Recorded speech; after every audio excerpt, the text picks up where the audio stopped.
email newsletters, market reports. The question that I get a lot is, do I send one? Do people even read them? And what do I say? What do I do? So first of all, I'm going to make sure in this video that we review all those different questions that I get all the time, right? So what are the 5 questions that I get all the time? First of all, I always like to mess with my hair, so deal with it. Or I deal with it. Nevertheless, so I get questions all the time about my newsletter. Do I send one? Don't I send one? Right? That's the first thing. The second thing is like, what do I say in it? What kind of content should I put in it? And will people actually open it and read it, right? What do people want to look at? What do people want to know, right? And then how frequently should I be sending it out? Like, what do I do there, Kim? What's that story? And then the other thing that people then want to say is like, which ones do I use? Like, do I use my CRM? Do I use Constant Contact, right? That's a good question. Do I use MailChimp? Like, what's the best route to go? You know, lots of vendors want to get us to buy their product, of course. And then the other thing that a lot of people don't even think to ask, right, is can I get somebody to pay for this? Right? If the system's going to cost a lot of money, like what should I include? Can I get like some vendors to be included? Can I make some money off of the newsletter? So these are the different things that I want to cover in this video because these are the questions that I get all the time. And I get those questions all the time because it's one very relevant thing that a lot of the CRMs do have, obviously, is you're emailing out to your leads. And if you know me, you know that I am a CRM specialist, but that includes like lead generation and marketing and conversion and all of the things that are relevant to stay in touch with people and build brand over time. So that leads right into, should you do a newsletter? Should you be emailing people, and etc. So my question is, yes, newsletters, email newsletters are not dead. You know, I am not, on the contrast of this, I am not a huge fan of sending people a magazine, right? So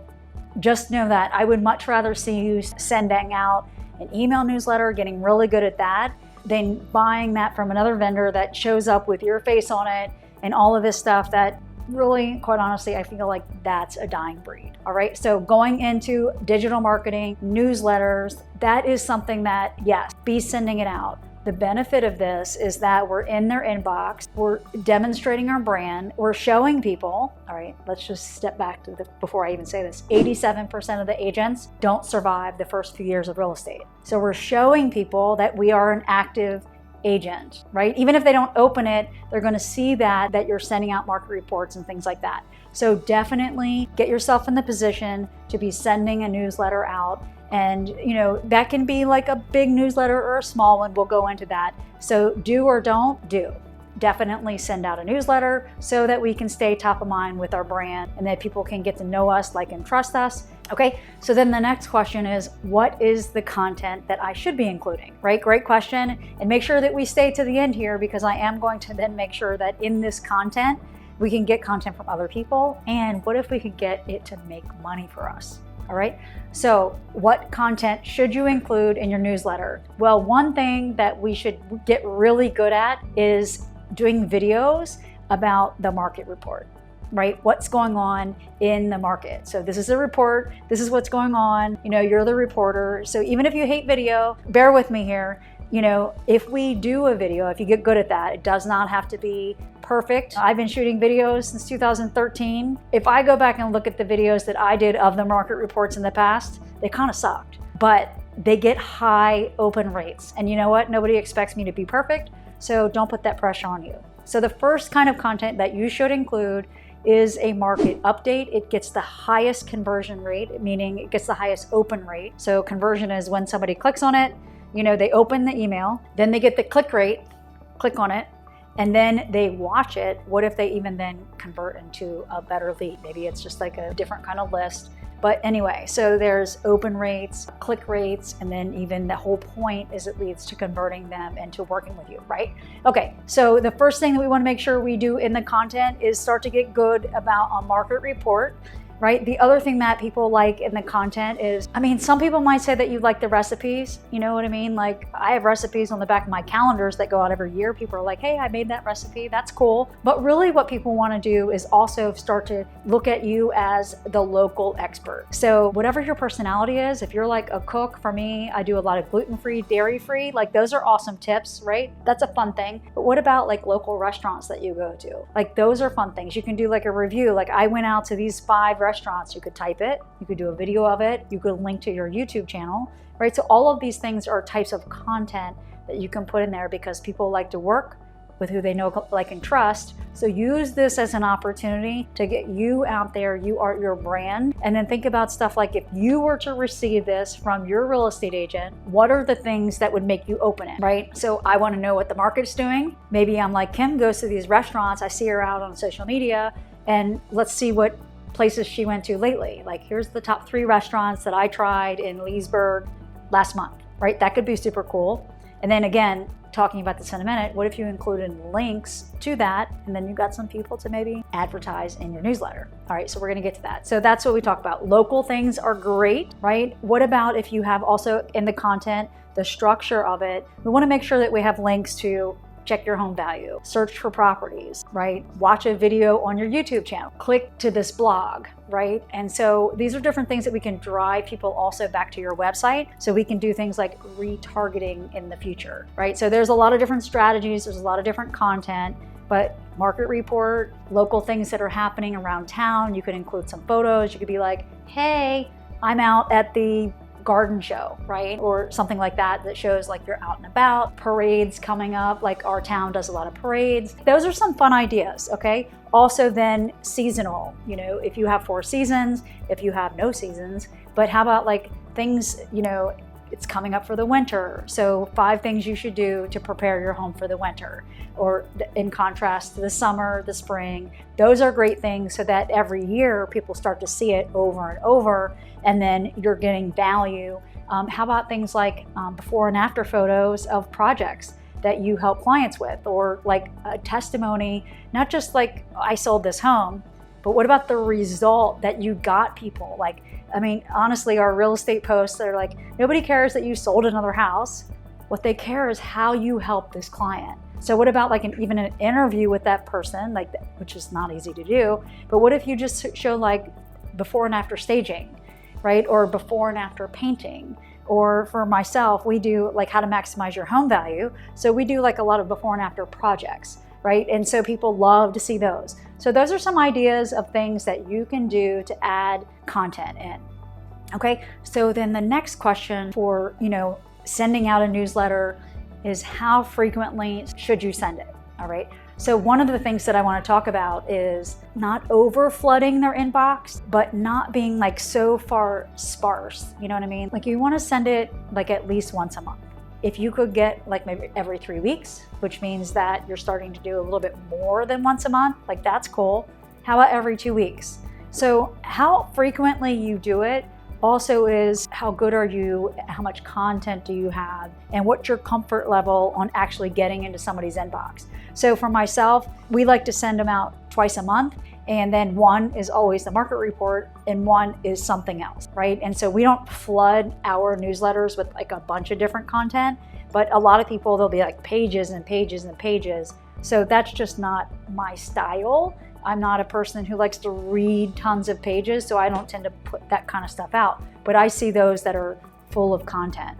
Well, if you're full of a lot of content in one newsletter, what if you chopped it in half and you had 2 newsletters a month, right? And so what if one time it was September's monthly tip, right? Or it was, you know, holiday events going on in your town, right? And that's one episode of your newsletter. And then the other one was the market report. And then maybe one is like a before and after type of thing, or some kind of a tip for improving, you know, your home value, right? So then you could have like 3 in a month. So those are different like high value, fun things that people like to have. And if you can break it up, then you can have like newsletters that are like all in one, or you can break it up to do like 3 a month, right? So the consistency is how much content can you actually get out?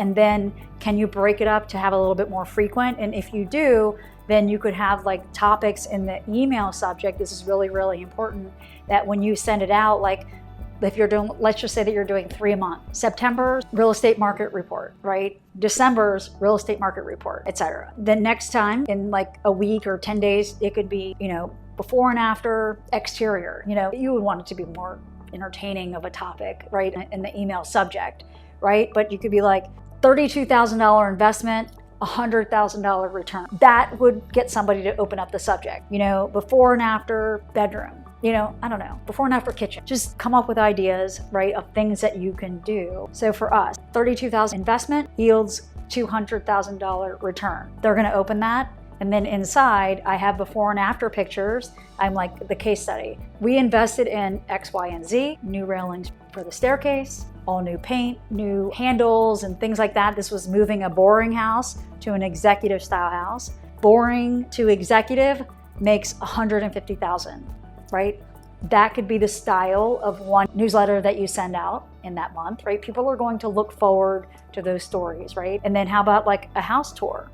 Right? These things can be like newsletters, but they are interactive. They show your style. So those are some ideas, and you can see me kind of just like thinking of it off the top of my head versus like, this is not necessarily like, let me script this out exactly like it's gonna say, because I want you to just like think about like collaboration, right? That's kind of how I work. So that's one of the things that is important, is how frequent you should do it depends on the kind of content and creativity that you can start to be. And I think that it's better to have, personally, for these kinds, lesser content with a bigger wow, so somebody can look at one great thing and then look forward to another great thing and not get lost all the way at the bottom of page 8. That's me. That's what I see works really, really well, that people actually don't just open it, but they actually listen. They actually click on it. That's really, really important. Okay, so open rate is great, click rate and view time is better. All right, so then now the next thing, which are the systems that you should use? All right, so I'm gonna go through this quickly. And so what are the systems you should use? First of all, a lot of the CRMs have email broadcasting. They have also newsletters built in. I'm gonna tell you the pros and cons of that. Right? I'm gonna tell you what we do. And then the other thing that's really popular is using either Constant Contact or MailChimp.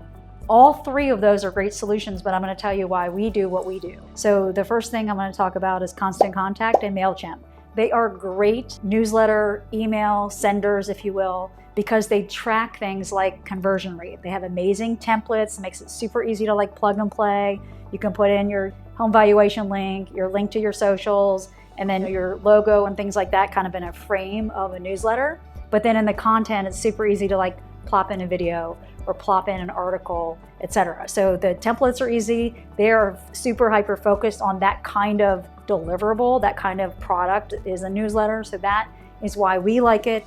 And then also, I'm gonna jump right into here. Whether you pick Constant Contact or MailChimp is up to you. We use Constant Contact for reasons that we just thought it was a little bit more user friendly, and we like their customer support a little bit more, but either one of them are great. And so this is another part that's super, super important. We do not use our CRM for our newsletter for two major reasons. The first one is when you send out like mass emails, so depending on how many contacts you have in, if you send them out 50 at a time, or you send out hundreds at a time, or you send out thousands at a time, often your emails get started to get flagged as spam, and we do not want that. The other reason that we do not use our CRM is that if somebody unsubscribes for one, we do not want them to unsubscribe from the other, right? So let's just say that we have a property search going in our CRM, right? And the property search is done, like they found their house, and maybe they just automatically unsubscribe, not realizing that that means they're unsubscribing from your newsletter, right? So that if we already have them over like in Constant Contact, and then they unsubscribe from our CRM because they just didn't need that property search anymore, so it wasn't like personal, then it's like my fail-safe that I still have something being dripped out. All right, so that is another great feature. Another part of that though is the CRM is not like the same specialty of Constant Contact or MailChimp, where they are going to, Constant Contact and MailChimp have a huge higher deliverability rate than a CRM will. As well, they are focused on conversions and high open rate and all that kind of data, which is really important. So that's another reason that we use the other software. And lastly, we use kvCORE. You probably already know that, but our kvCORE, your CRM should be integrated, that it connects with Constant Contact and it updates the database, right? When we have a new lead here, it goes into the Constant Contact. And then what happens is that if we have a bounce, then Constant Contact sends us a report that tells us what the emails are that are bouncing so that we can clean up our database and kind of know when that's happening. Maybe somebody changed their job, and we don't always get that kind of data and information from our CRM because it's not necessarily always designed to give us that kind of information. Okay, so then here's the last thing is that think about though the newsletter and the opportunity that it's doing for not just you, but also for the local vendors, your contractors that you use to be able to advertise their services. So you could always do once a month, like favorite restaurant interviews or photos of you going out and like you had this great meal. Like we do that on Facebook and Instagram. We're like, oh, look at this dinner that I just had. Well, but also what we can do though is we can interview the restaurant owner. Or we can go and say, hey, I will feature you in my next newsletter that's going to go out to this many thousands of people. And I would like to know if you'd like to run an ad, which then helps you pay for these newsletter services, because the more contacts that you have, the more it costs. So you could do local businesses, you could do local restaurants, which is a business, but there's like, let's just say local restaurants and stuff, but then there's local businesses like Power Wash, or of course there's always like the title and the lender, but things that add value back to your homeowners, right? Paving companies, these types of things, roofers, tips and tricks, these types of things really are great for people to get their foot in the door of your mailing list. So there is value to this type of advertising, and do not discredit the value of your list. Okay, so hopefully that is some great ideas and content for you. Think about when you're, getting nervous. A lot of people get nervous about sending out a newsletter, but don't be nervous. It's a way to stay in the inbox, right? It's a way to make sure that people can see your personality, right? Like I'm over here like using my hands and things like that, but that's what I do. And then it also allows them to remember that you are hyper niche. You are there giving value. You are working, you know the market. You're showing them things like us. We do a lot of before and after projects. We can do case studies. What is it that's your niche? Think about that and make sure that you demonstrate that in the content that you provide, and just get in the inbox, okay? So if you have any questions or you'd like to have some more tips and tricks like this, just comment down below that says, yes, I want it. Okay, and then we will reach out and make sure that you can get more tips and tricks like this. All right, so if you like this information, please turn on the notification so that you can get more great tips and tricks so that we can increase your success.